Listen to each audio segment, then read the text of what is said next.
नमस्कार दोस्तों, स्वागत है आप सबका आपका अपना चैनल राजनीतिक संग्राम में। इस वक्त की सबसे बड़ी खबर में आपको बता दें कि ममता बनर्जी को 24 घंटे में 3 बड़ी झटके मिली। शुभेंदु अधिकारी, दीप्तांशु चौधरी के बाद विधायक जितेंद्र तिवारी ने भी दिया इस्तीफा। दूसरी बड़ी खबर आ रही है कि केजरीवाल ने विधानसभा में कृषि कानून की कॉपी फाड़ी, कहा बीजेपी ने इलेक्शन फंडिंग का किया है जुगाड़। तीसरी बड़ी खबर पश्चिम बंगाल से आ रही है, जहां 75 सीटों पर उम्मीदवार उतारेगी जेडीयू, बीजेपी से बदल लेंगे नीतीश। लेकिन उससे पहले अगर आपने अभी तक हमारे इस चैनल को सब्सक्राइब नहीं किया है तो लाल बटन दबाकर इसे सब्सक्राइब करें और घंटी बजाना ना भूलें। अगर आपको लगता है कि पश्चिम बंगाल चुनाव में बीजेपी को भारी बहुमत से जीत मिलनी चाहिए तो कमेंट कर जरूर बताएं। रुख करते हैं पहली बड़ी खबर की तरफ, जहां पश्चिम बंगाल विधानसभा चुनाव में सत्ताधारी तृणमूल कांग्रेस को एक के बाद एक बड़े झटके मिल रहे हैं। गुरुवार को ममता बनर्जी की 3 सहयोगियों ने उन्हें अलविदा कह दिया। पार्टी के प्रभावशाली नेता शुभेंदु अधिकारी ने पार्टी छोड़ा तो south Bengal state transport corporation के अध्यक्ष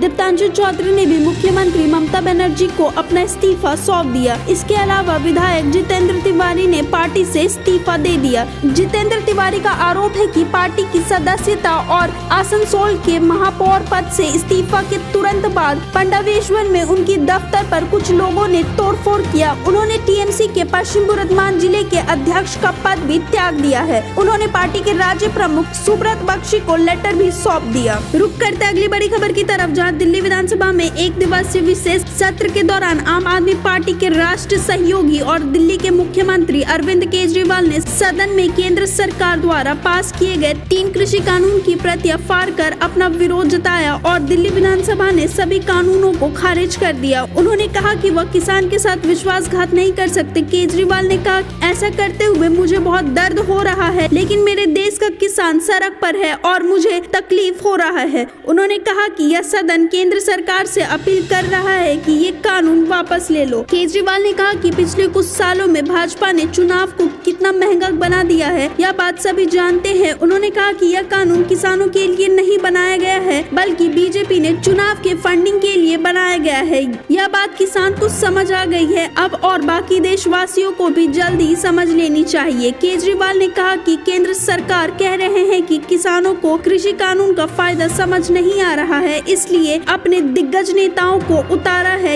योगी आदित्यनाथ एक रैली में कह रहे हैं कि इस कानून से किसी की जमीन नहीं छीनी जाएगी। ये फायदा है क्या? भाजपा वाले कहते हैं कि किसान अब अपना फसल पूरे देश में कहीं भी बेच सकता है। धान का MSP 1867 रुपए है। ये बिहार और उत्तर प्रदेश में 900 से 1000 रुपए के बीच है। मुझे बता दीजिए कि ये किसान अपने देश में कहां फसल बेचकर आए। केजरीवाल ने कहा कि मैं केंद्र में पूछना चाहता हूं कि किसानों को और कितनी कुर्बानी देनी पड़ेगी ताकि उनकी आवाज सुनी जा सके।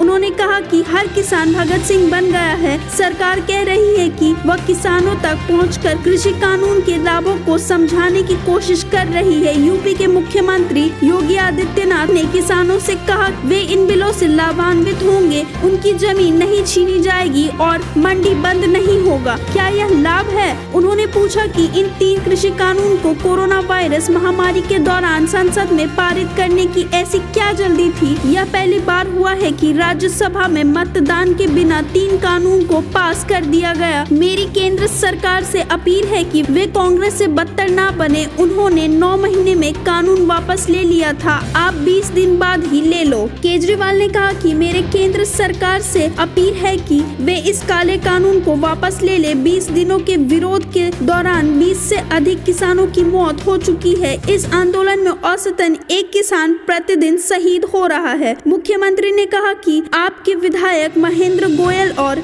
सोमनाथ भारती ने भी कृषि कानून की कॉपी फाड़कर विरोध जताया है। वहीं आप विधायक संजीव झा ने कहा है कि आज देखेंगे कि दिल्ली पृथ्वीराज चौहान के साथ है या फिर जयचंदो के साथ है। संजीव झा ने कहा कि यह बहुत खतरनाक कानून है, इसके जरिए से किसानों से किसानी छीनी जा रही है। उन्होंने कहा कि आप कानून थोप रहे हैं। आखिर सरकार की कौन सी मजबूरी थी कि कोरोना के समय में ऑर्डिनेंस लेकर बिल पास किया गया? आज जरूरत जरूरत पड़ेगी सरकार को तो संविधान को ताक पर रखकर उनके कानून अधिकारों को छीन लिया जाएगा। संजीव झा ने कहा कि 6 दौर की वार्ता में किसानों को समझाने की कोशिश की जा रही है कि क्या फायदा है। किसान सब समझते हैं कि उनका फायदा कहाँ है। आज देखना है कि हम सब लोग या सदन या देश और दिल्ली पृथ्वीराज चौहान के साथ है या जयचंद्र के साथ। रुख करते हैं अगली बड़ी खबर की तरफ, जहां बिहार में भारतीय जनता दल के साथ सत्ताधारी जनता दल यूनाइटेड ने अब पश्चिम बंगाल में चुनाव लड़ने का फैसला किया है। जेडीयू नेता गुलाम रसूल बयावी ने गुरुवार को कहा है कि पार्टी 2021 में होने जा रहे विधानसभा चुनाव में 75 सीटों पर उम्मीदवार उतारेगा। हालांकि अभी यह साफ नहीं किया गया है कि पार्टी अपने दम पर यहां चुनाव लड़ेगा या छोटे दलों के साथ गठबंधन करेगा। माना जा रहा है कि जेडीयू के चुनाव लड़ने से कई सीटों पर बीजेपी के वोटों का बंटवारा हो सकता है। बीजेपी इस बार यहां सत्ता विरोधी मतों के जरिए जीत हासिल करने के प्रयास में है। ऐसे में टीएमसी विरोधी मतों के बंटवारे का सीधा मतलब होता है कि वोट बीजेपी के कटेंगे। हाल ही में बिहार में संपन्न विधानसभा चुनाव में एनडीए ने बहुमत हासिल किया। कुछ जानकार बताते हैं कि जेडीयू में इस बात को लेकर टिस जरूर है। नीतीश कुमार राजनीति के बेहद माहिर खिलाड़ी हैं और हिसाब किताब के लिए सही मौका तलाश रहे हैं।